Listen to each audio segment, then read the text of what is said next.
Okay.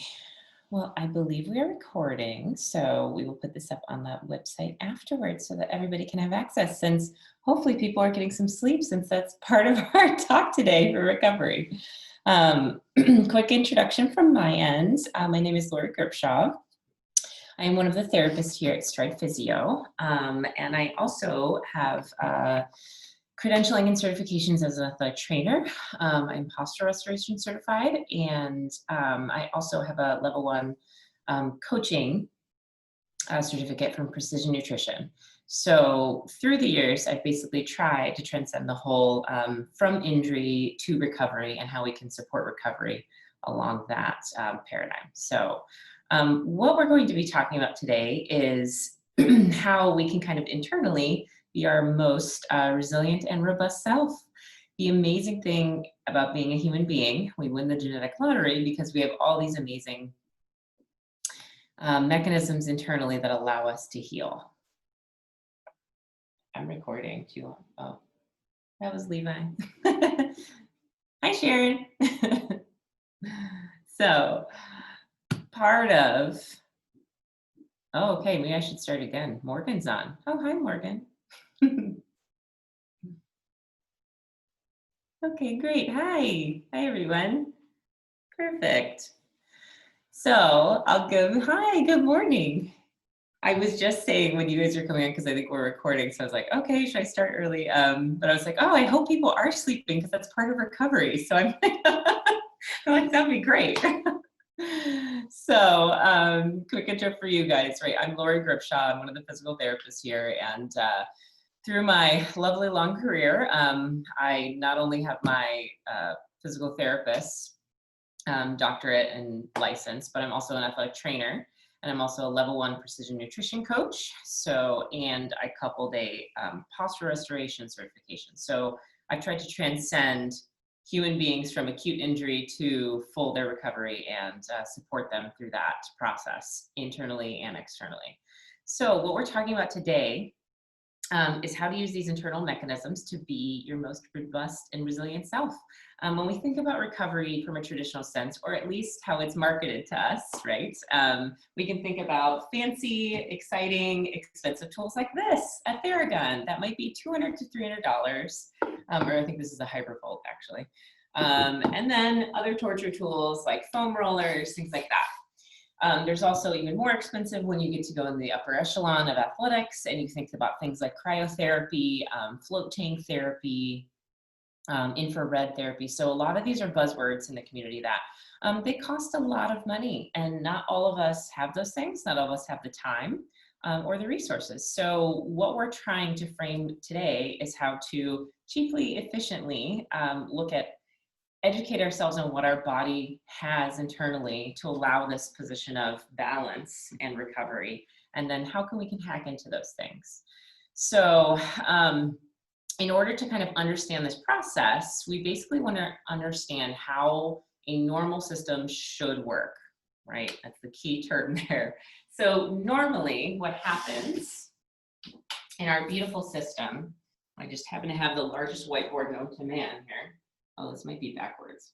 We'll see. Maybe I'll explain this. So in general, what usually happens is there's a stimulus that occurs that will be stress. And then we have kind of a dip in our reserves, and then we have to recover. And what that leads to is this beautiful concept called adaptation, right? So we start out with, oh, here's our skill level. We'll increase the stress, recover from it, adapt, and now we have a new skill level. And this just occurs and repeats over time, over and over and over again. So it's the big thing of the stress could be running. It could be public speaking, which is a huge one for several people. It's a skill that you should have some stress associated with. And then when you allow yourself recovery through these other systems we'll talk about, then you increase your skill with that and you can now adapt. So stress often gets this misnomer as a really bad thing, but in a normal kind of body functioning, it's actually a great thing. Stress is what allows your teeth to grow and your jaw to grow by chewing and masticating your food. Stress is what allows the rest of your bones and ligaments and joints to kind of become this robust and resilient self. And it allows you to learn skills. So especially, for me, my wheelhouse, this has stretched me trying to do more running and walking because I'm usually a weightlifter is my prime drug of choice. So when I've had to run a little bit more, I also noticed my body's not typically used to this mileage. So I've been needing to use some of these recovery strategies that are inherent to myself.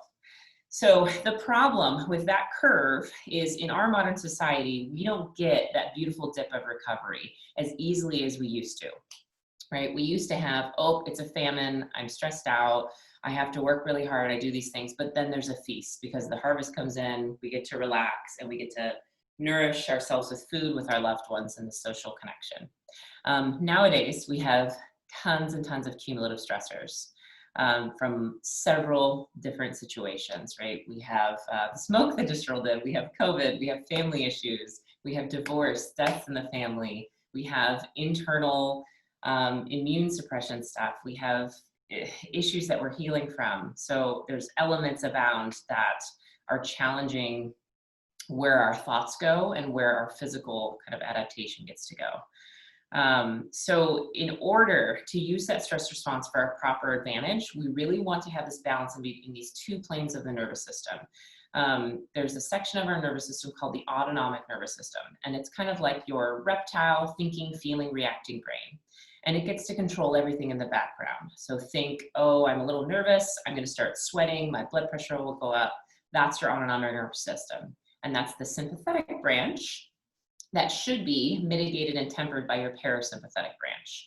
So these two branches have to do this nice little balancing act to control the scales. One might go up, oh, I had a really aggressive lifting session. And then after my lifting session, I fueled myself with protein, did some calm, deep breathing. I got a nice 8 hours of sleep. And so I can mitigate that stressor and allow that recovery to occur, thus increasing my skill set. So the tough thing for us is we're not usually starting with a full deck of cards in this stratosphere. Most of us are stressed out. We might not be breathing properly. We may not be nourishing our systems to the fullest extent. We might not be able to leave our desk because we're working so many hours.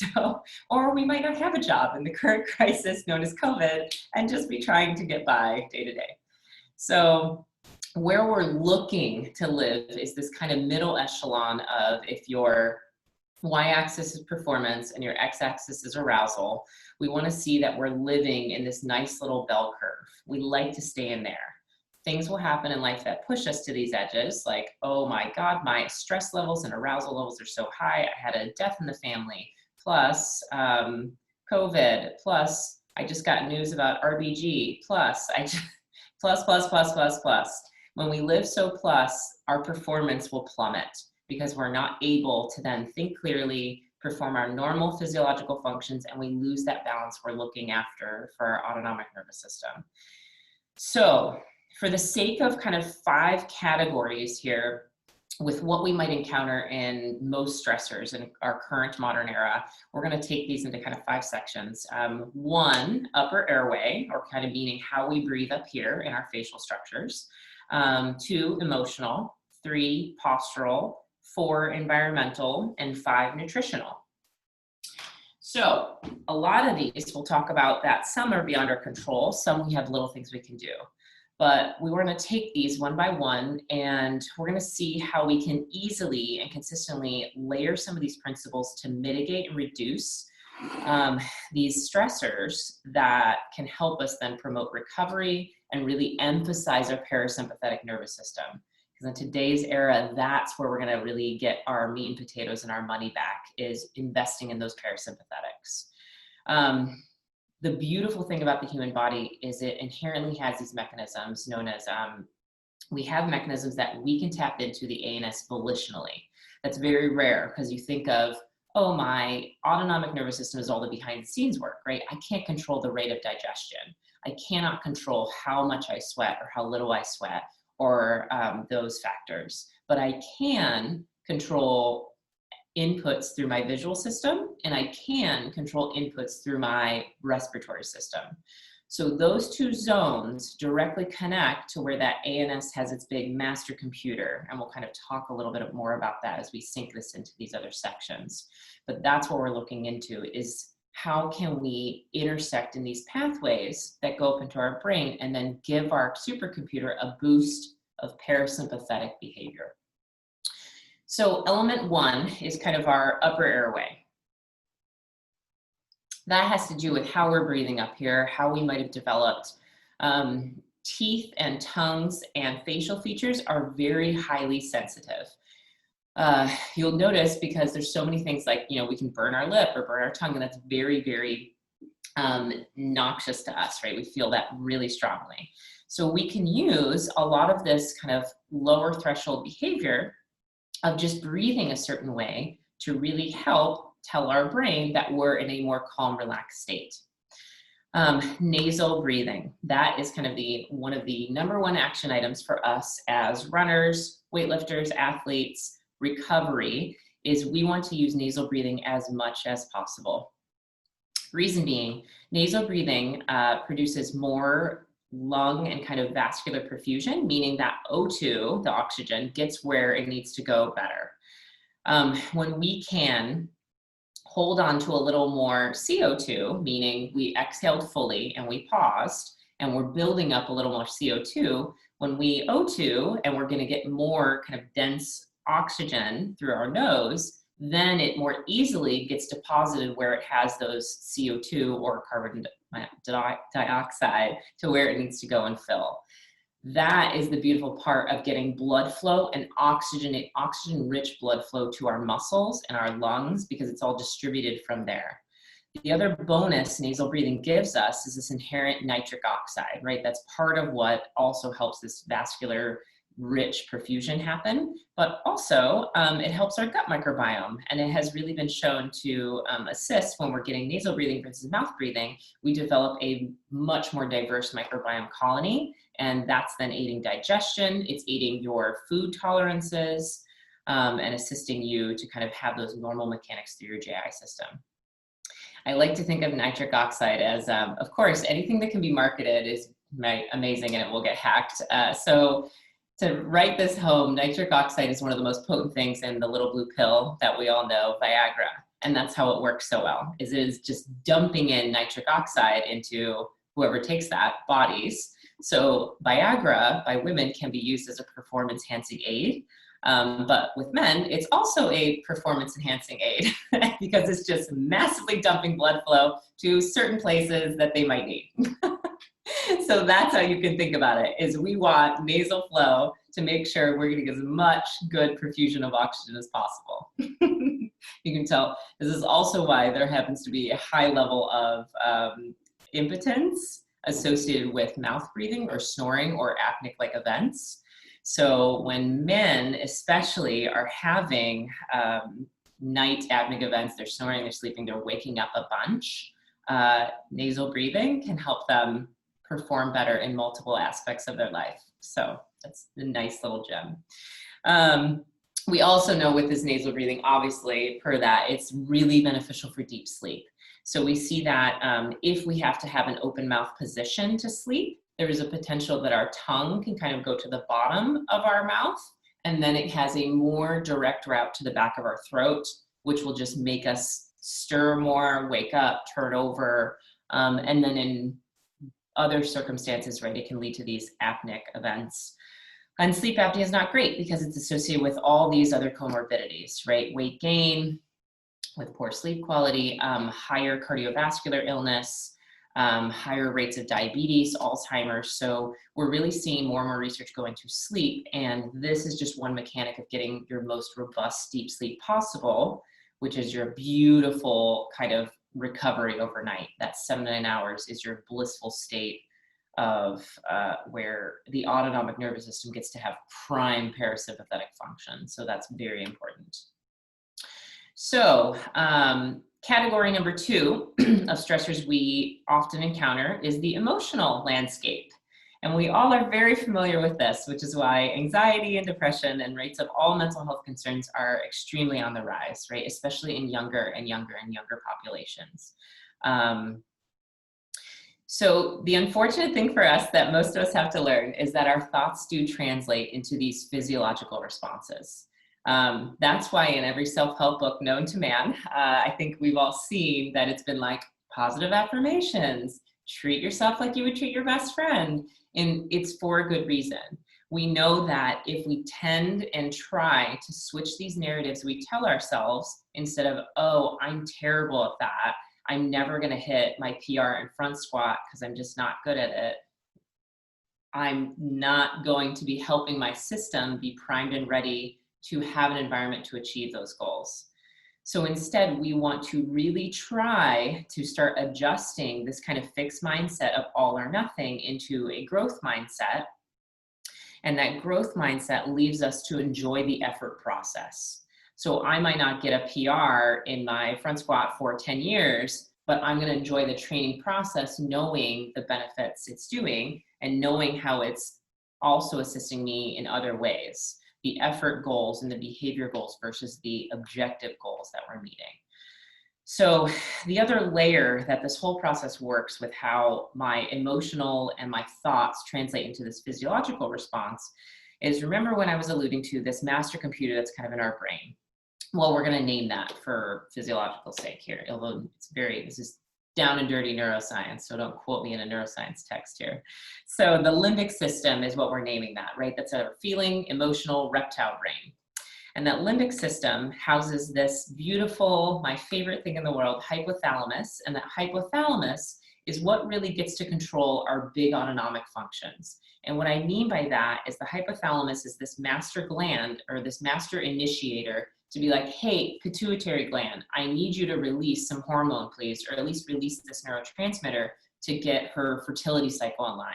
Oh, by the way, I need your adrenals, hypothalamus. I'm going to talk to pituitary because he needs to talk to adrenals because I need a little more cortisol in the morning to get me going, to be a morning person and be productive at my job.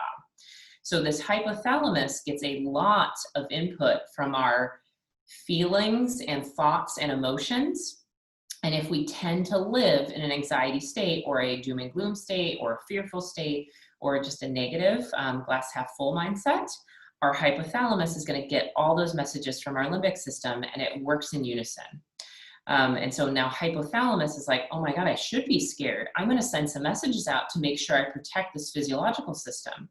And we'll notice this over time that people that tend to have this fixed mindset or this negative framework will tend to have these struggles with blood pressure regulation, a higher heart rate. We will tend to have what we call like some heart rate variability challenges, right? Because again, we're after that adaptation kind of cycle where we want a stress and then a recovery and allow us to go back up into that adaptation. That's what is beautiful and tones us. So it's not like you have to be perfect and change your thoughts immediately and catch them off guard. But the general rule of thumb is we want to give our feeling, reacting brain some quiet time daily. We'll try that. There's a few things that we can use, right? The Headspace app is a really great one. It's free. It's fully accessible with any smartphone. It's on like the app platform that you use.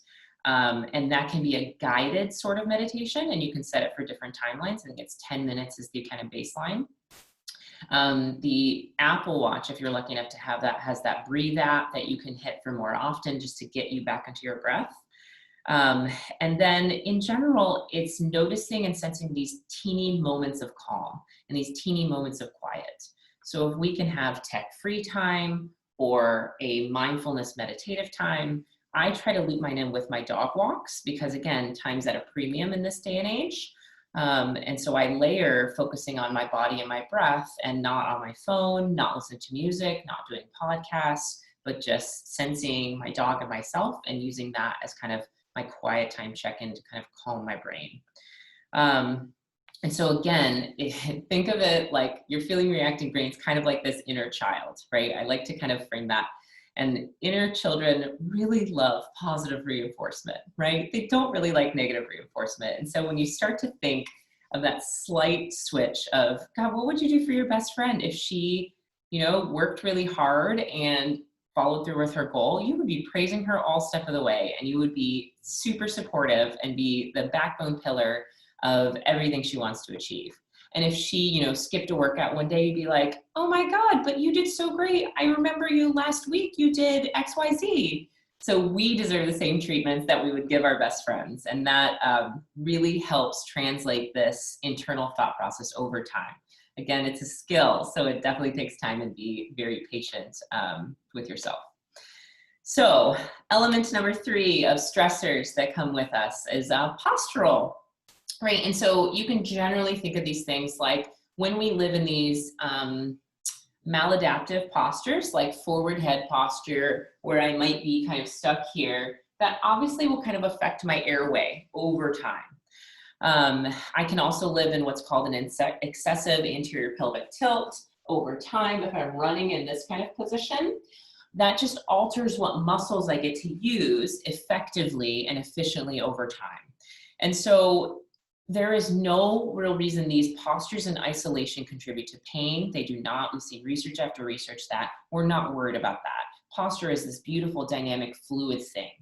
But just like anything else, we don't want anyone being a one-trick pony, right? We don't want you living in anterior pelvic tilt for your entire life days to do every activity.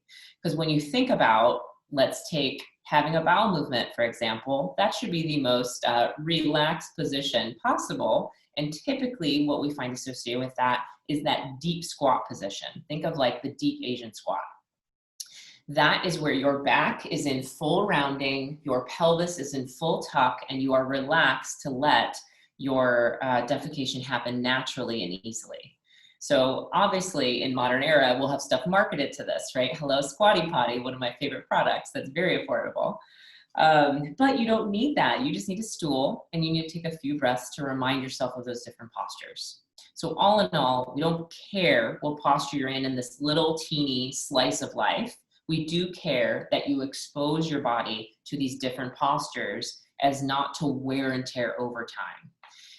I like the analogy of car alignment, right? If you drive, it's fine for a couple hundred, whatever miles. I'm not a mechanic. I don't totally know. I don't know how many miles is safe, but the general theme is you don't want to always be driving that car miles and miles and miles running on it when it needs to be in a straight alignment and even wear and tear. And once in a while, it can have its alignment off kilter. That's fine, just not all the time.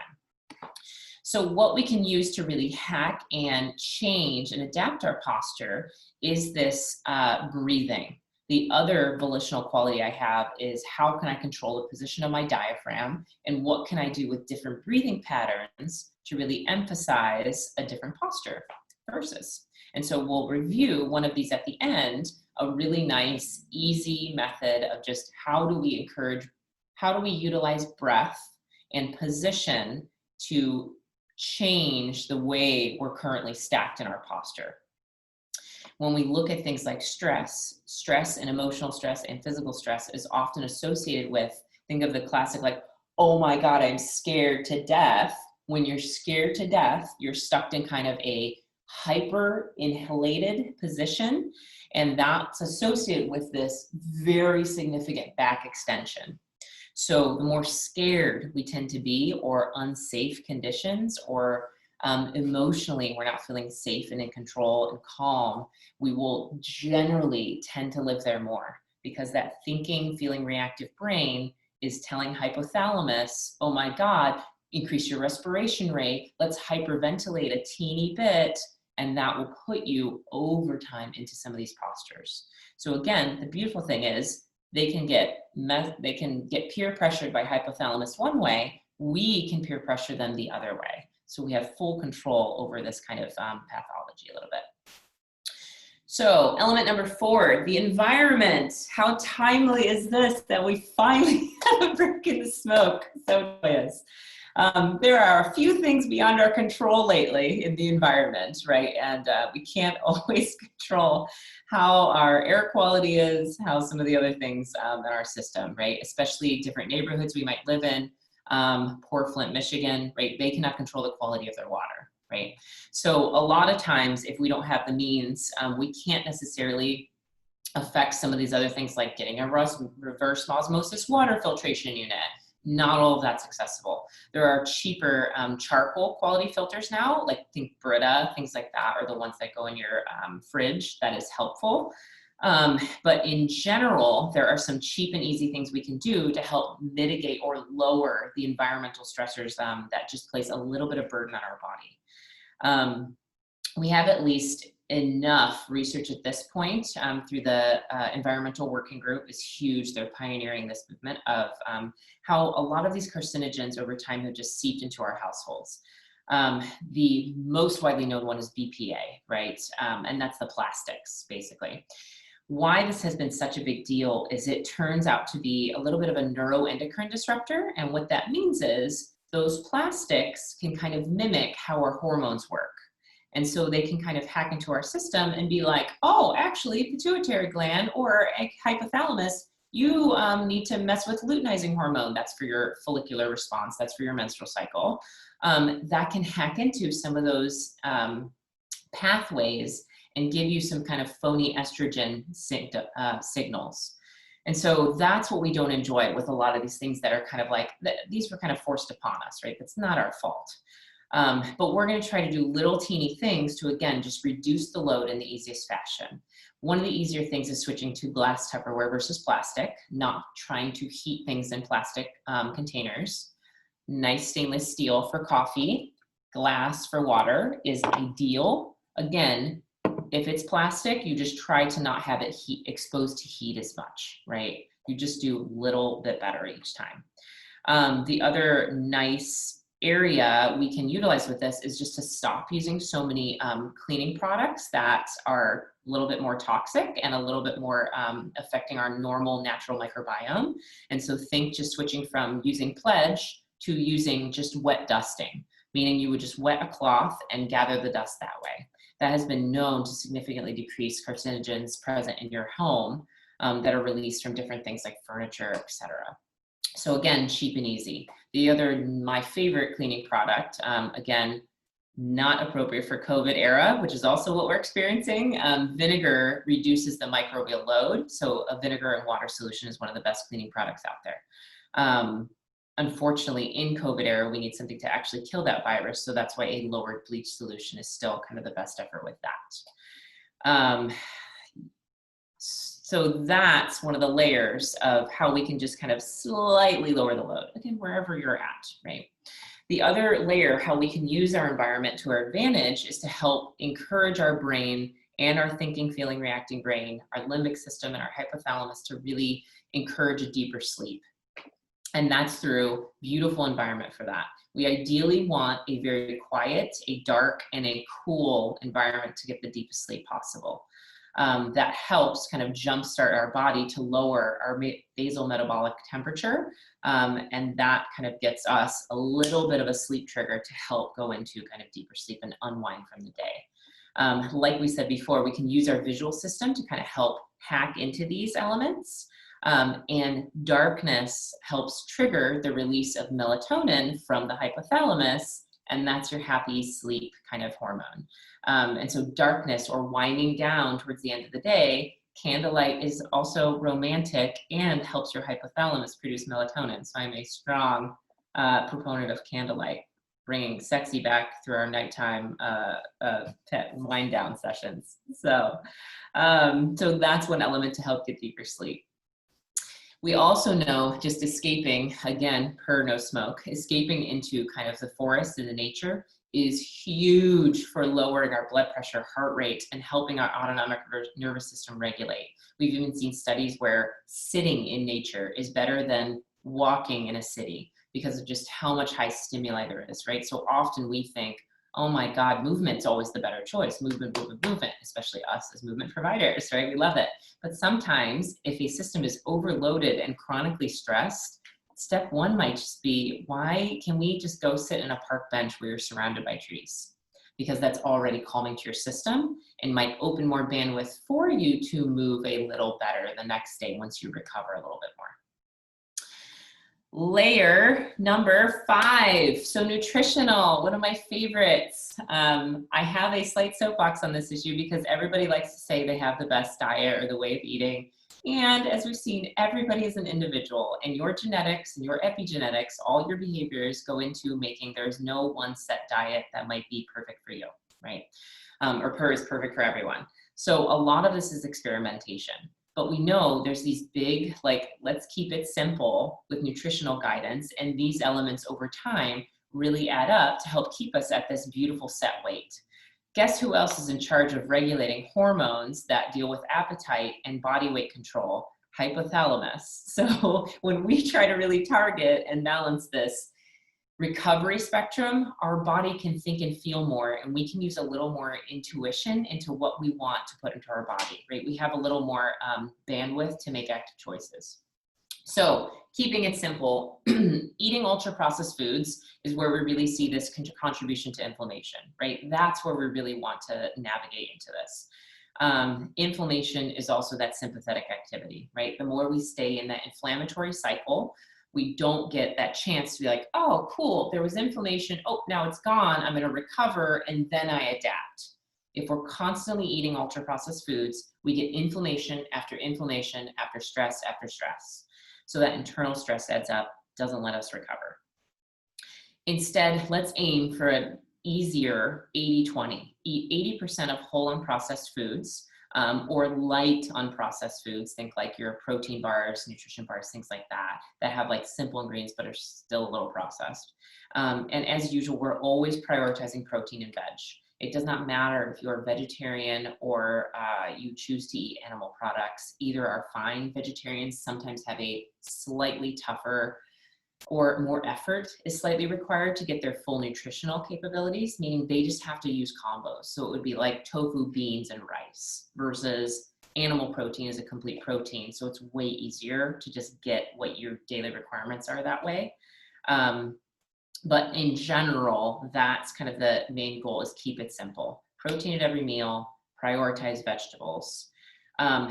If one of the things I do find, if you have the means and weight loss isn't a priority for you, using a essential amino acid supplement or a branched chain amino acid supplement after you work out can really help recovery, but also you're not then intaking like 200 calories of chicken breast, right?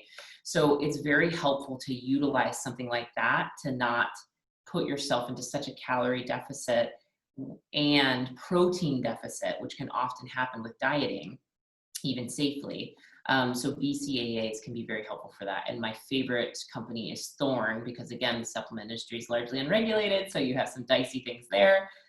Thorne is tested by collegiate athletes and professional athletes, so you don't pop on drug testing with that stuff. There's no extra crap in it. And that is something I will use when I'm training more rigorously for a little body recomposition stuff with my weightlifting. So that's a fair amount of information, but let's try to parse this in and keep it simple of where we want to really target kind of our efforts. We're going to aim to make tiny little efforts in these 5 domains over time. And these are the things that we're really trying to write home to, like, check in on our body daily. The big categories, let's think: move, nourish, think, sleep, and breathe. So again, move is pretty intuitive. We are all nailing that. Thank you, mileage/step challenge goal. We are doing the little things daily to kind of check in with our body. So it might mean that, oh man, I'm really stiff and sore. I'd really love to just binge Netflix today. But I might instead do a little bit of both. And I might do a few stair climbs just to get some blood flow moving, and then binge an episode or 2 of Netflix, and then do a little more stair climb or walk. Or, I mean, I'm lucky, I always have to take my dog out, so I have built-in active recovery. But it's basically assessing, what does your body need?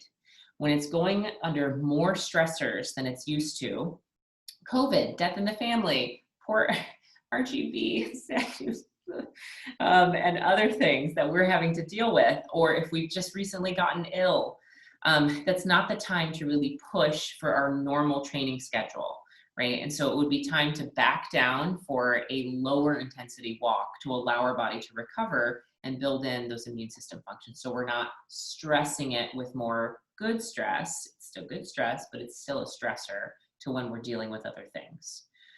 So a lot of this has happened through COVID, where a lot of us have guilted and shamed ourselves for being like, oh my God, I gained 5-10 pounds through COVID. I wasn't as active. And then right when I was getting back on, the smoke came in, and that's okay, because there's other stressors coming into play that your body can handle 5 to 10 pounds. That's insignificant when you think big picture, okay? And so as long as we're getting back on these teeny habits, and we're prioritizing checking in with ourselves every day, we're gonna win that long-term battle.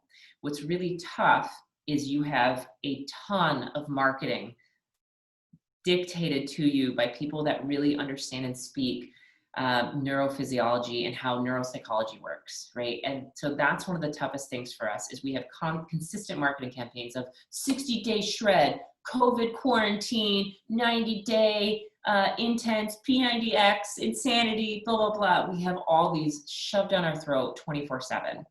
And then we have Instagram, which is not reality, of all these fitness models and influencers. And so oftentimes those are short framework. Well, I don't know about you, but I plan on living kind of at least into my 80s, right? And when you think and you pan out to the long term, now we see we have plenty of time for these stressors, lower performance. Now I can recover and I'm getting higher.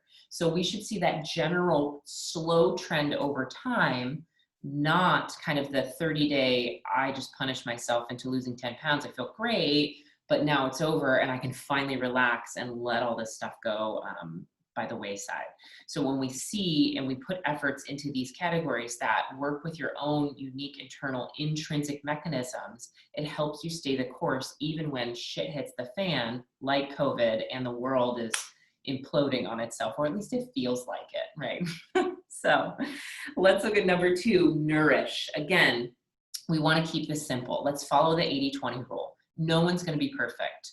I don't know about you, but I really needed some alcohol at the end of a week and I had 2 glasses of red wine, right? That is okay. Again, because that fits into my big 80-20 rule. It is okay for me to go eat carbs on a weekend and have pizza and a beer, and that is okay, provided I don't want to do that every night, because that's not fitting with my identity as an active athlete through the years, right? I want to keep my system at least, I can spark some inflammation if I had a little gluten intolerance, which you don't. But if I did, I can spark a teeny bit of inflammation. And then as long as I remove it afterwards, my body's gonna heal and recover with its beautiful innate responses. Number 3, think. And this is huge. And this is where you can really build up those teeny efforts over time. Like we said, treat yourself like you would treat your best friend. That to me is the best mantra I can think of, because most of us are really good to other people and we deserve that same goodness inherently. Gratitude journaling is very beneficial for this if people like to write, if that's a very meaningful task for them. The Headspace app, like I said, is completely free on any smartphone. And really, we're just looking to steal these quiet moments, okay, and this mindfulness. Anything counts, right? And there's nothing that's too small and too insignificant. So whether it's, well, you know, I did my run today, maybe I should take the stairs.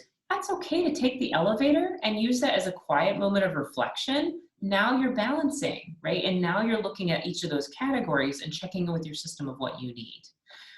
Whether it's 1 extra minute in the shower, where you're just feeling the water beat on you and clearing your mind and taking some deep breaths, right? Little things add up, done consistently. Number 4, sleep. This is huge, right? This is the supposed to be the uninterrupted time overnight that your body gets to have prime parasympathetic behaviors. This is where your brain gets to shut down, your immune system gets to work to its full capacity, your GI system gets to work to its full capacity. All these systems that don't really get, you know, as much attention during the day, because I am also hurrying to eat in between clients, getting my nutrition the best I can. I'm not really necessarily preparing my system to fully digest a food that I'm intaking. So it's really nice sometimes at night to be able to slow down and allow my system that state of rest, right? Oftentimes, one of the most difficult things is with kids. New moms especially have a tough time setting apart the sleep. And so when we look at these, again, these 5 action items or these 5 action categories, what we really like to promote with these moms is, you know what, like you're a full-time feeding machine right now. Really, it's not like you're trying to keep a young organism alive at this point. You might choose naps over movement. And that might be okay, because giving yourself more sleep to allow your rest and recovery is, again, better off than getting your bikini body back pre-baby. Because when you think long-term and pan out, you will recognize that sleep is how you win kind of the long-term game to stay healthy and to stay injury-free, or reduced injury and or recover from injury better. And then category number 5, breathe, right? And that is huge. And we can do that anywhere, and it's free and easy. So one of the big things I like to do is, oftentimes we are so hyper-stimulated in our current modern environment that my easy kind of knee-jerk coaching response is to tell people to exhale fully and pause and sit with that. That long exhalation followed by a goal pause of kind of 20 to 30 seconds. And again, it might be starting at 3 seconds or 5 seconds, depending how stressed out you are and how attuned your body is to living in this kind of low inhalation exhalation state. You want to try and sense and feel, exhale, pause, sit with that quietness, check in with your body to see if it's relaxed, and then slow, steady inhale through your nose. That hits all of these markers kind of in one, right? Because we are not only getting a beautiful stress response up there to be like, hey, parasympathetic input through my nasal breathing, we're also then being mindful on our body and checking in with it. And we're also helping that O2 CO2 exchange with that better perfusion into our muscles and blood, where blood is needed to go to help get more oxygenated rich vascular perfusion. So these little things is what we're really trying to add up over time. Consistency and teeny efforts are much better than grandiose 30-day murder yourself on a treadmill / 30-day, what is it, paleo, whole 30. Doing all of these all at once is sometimes a recipe for disaster when there's other things going on that will contribute to your stress response, okay? So you don't necessarily need a hypervolt or the latest equipment or cold water immersion therapy. You don't need those things if you are checking in daily and playing the long marathon game, okay? So what we're going to do is just show you some really easy kind of metrics for where you might put some of these breathing strategies in. I like as little equipment as possible, right? Because you never know how much space people have. I also really like being able to let people do these on a run, because sometimes, as we know with runners, right, we will get, we'll be pushing for distance, or we'll be pushing for intensity or speed on our run. We might get out of breath and we might need a reset. We might need to stop, talk, walk, and just kind of like simmer ourselves down through an interval. So what we're going to use is basically targeting kind of a rib cage through what we call intercostal inhibition. We want to really encourage breath going into kind of our rib cage, because that is how we really emphasize ribs moving. And ribs moving for us as runners and athletes in general is how we get that beautiful rotation, and that's how we get to propel pretty efficiently and effortlessly from side to side. So one of the nice things here, what we're gonna do, I'm gonna rotate this bad boy. I think we'll be good there. Get the Theragun out of the way. Good. All right. So what we're gonna try, I think you guys can see me from here. Yeah, perfect. Okay, good. So I like this because it's easy mode on the road. You could use the side of a bench. You could use a doorway. You could use a wall. It doesn't matter. You could also, we're going to translate this into kind of a pseudo yoga position. We're going to basically bastardize the triangle pose in yoga to really show you guys how you get some nice expansion on both sides, because that helps us as runners kind of recognize two sides of our body in these different stance phases. So in simple terms, what it's going to look like is we'll be at a doorway. I'm going to go here just for sanity's sake. I'm going to be pulling on the door as I step into this long kind of reach back position. So what I'm looking for here is to sense kind of some expansion on, in my case, the right side of my body. My right arm is pulling on the door frame. I'm gonna take my big, long inhale and exhale, and when I exhale, I'm going to try and gently close my front core, meaning I'll kind of round out my back, that typical relaxation posture. So I'm going to inhale, I'll exhale, take a big step back and kind of roll forward. Again, whatever's right for my body. I did some pretty heavy cleans yesterday, so my back's a little tight. I'm in recovery mode. So I'm gonna exhale, pause. I'm gonna keep pulling on this door frame, and I'm gonna try to send inhalation into my right flank and not breathe into my belly. So here I am inhaling into my right armpit / side. It feels very tight for me, and I'm gonna exhale. Now I'm gonna pause. I'm gonna inhale slowly through my nose again. And you'll notice that it will tend to get tighter as you go, as you're taking up slack and making more room in that kind of rib cage area. So the easy way we can kind of, again, utilize even less equipment and go into a pseudo kind of yoga pose. There we go. Get that a little. Is using this in that triangle position. And so now I'm in my split stance. I get to feel the ground because anything we do is always slow and mindful with breath. So I'm going to inhale, I'm going to exhale, reach down. You'll notice that's a closure or a concavity of my left and an opener of my right. Now I'm gonna live here. I can support myself as well on my left shin if my balance is an issue. And I'm gonna stay here, inhale slowly through my nose, targeting my right flank or my right ab wall. And then I'm gonna exhale through my mouth. I might take up a little slack. And again, I feel tension here, which is good. I want to breathe into that tension. I'm gonna stay there again, inhale, and exhale, reaching a little further. So either of those can be done on both sides. The beautiful layer with breathing is you can apply it to almost any single position.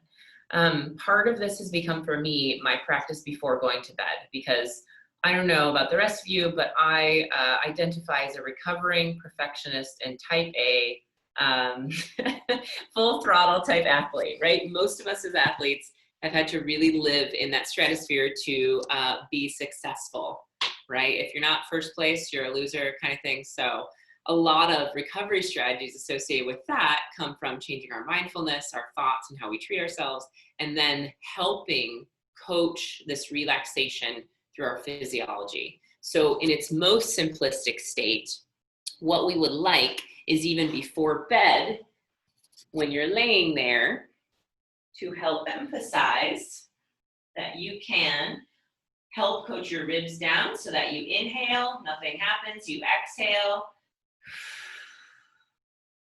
I'm gonna be taking this opportunity to feel kind of my dead weight here. My head's heavy, my body's just relaxed, but I'm keeping this present. I'm gonna close now and prepare for my nasal inhale. And I'm gonna try to inhale kind of across my rib cage into my armpits. And I'm gonna inhale slowly and quietly. Long exhale.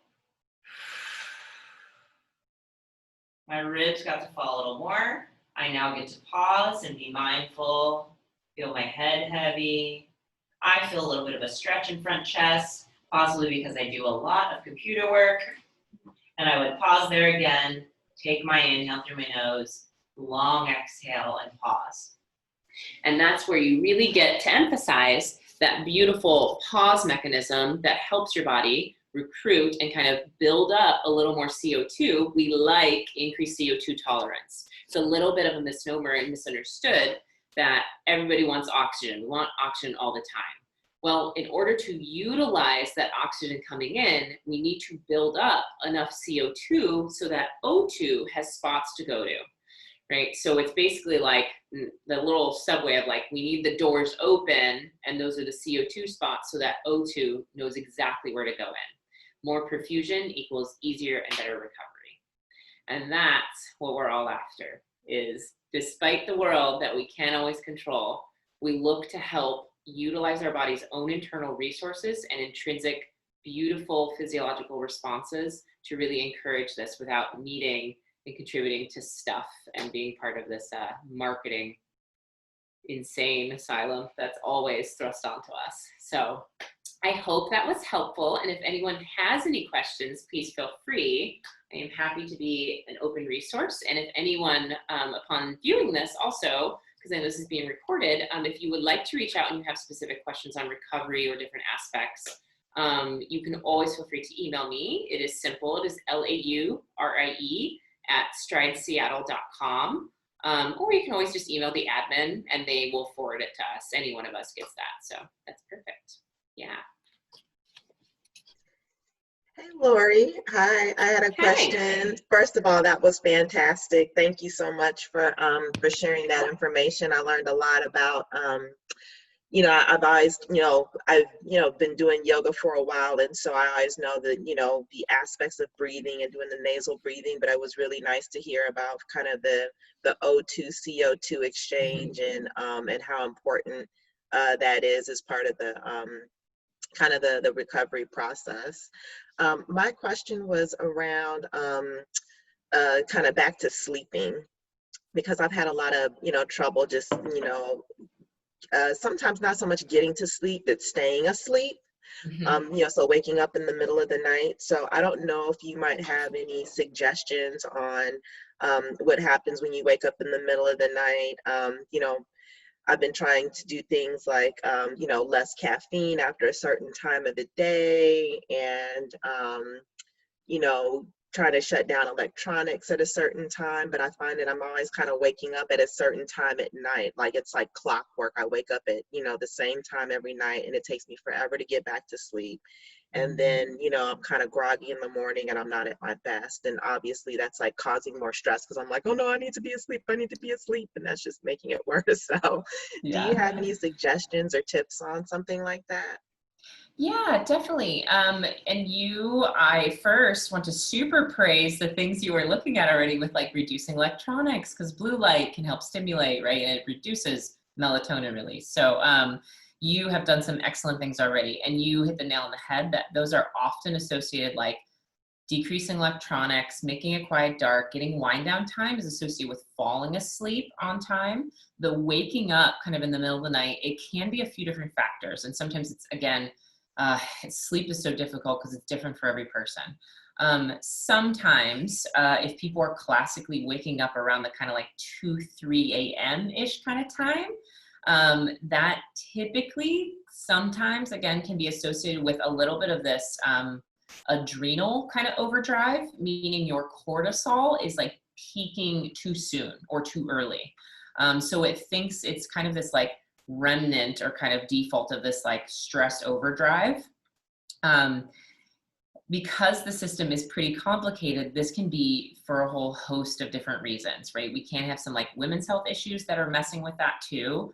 And sometimes we can have a hormonal peak that's like associated with a wake up.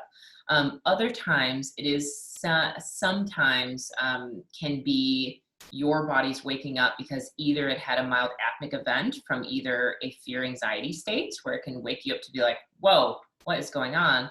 Or you can have some of this where you're not staying mouth closed, nasal breathing all through the night. So if you notice that there's any kind of like snoring or obstruction, snoring is almost never normal. Never normal, especially in our children, never normal. And so when we snore, we can then look at a few different areas. Do I have full unimpeded nasal breathing? If I do, and I'm not able to stay asleep through the night, I might try slowly getting used to some mouth taping.